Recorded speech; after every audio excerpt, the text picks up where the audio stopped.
for creating images, writing content. You don't have to spend hours and hours doing like photo shoots and all that. You are going to save a lot of time of your marketing team.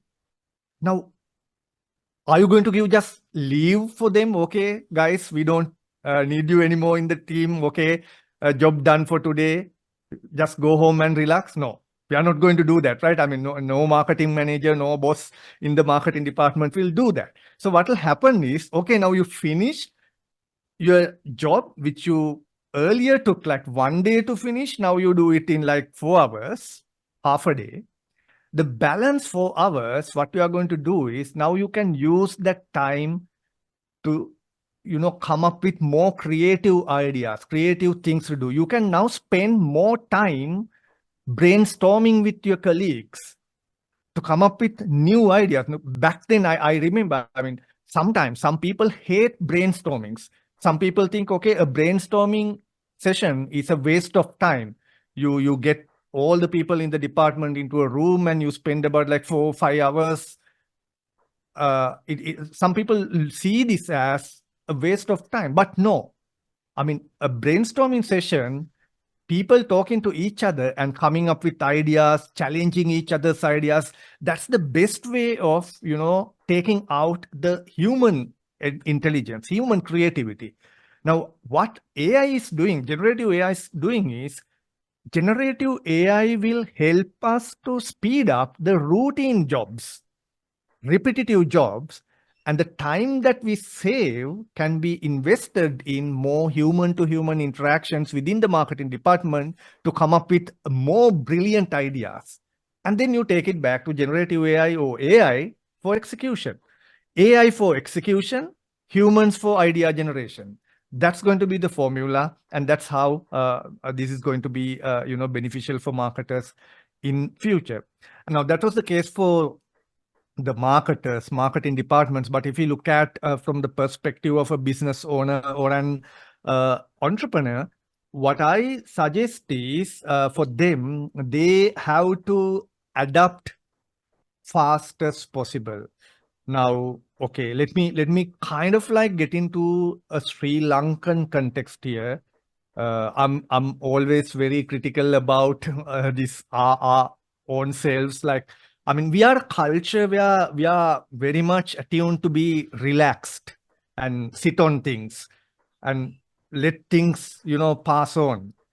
But with this trend, you can't do that. You have to adapt fast.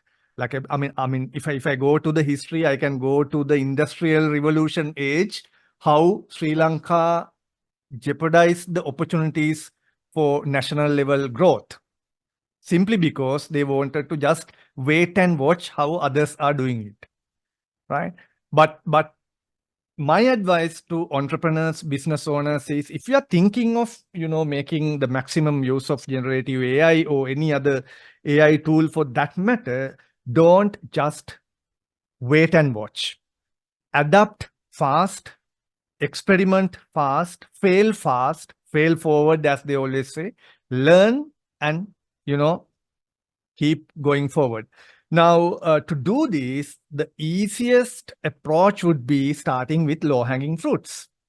Now, the lowest hanging fruit for any person who would want to bring AI into their business is Chat GPT. It's the fastest growing digital tool in the last year or so.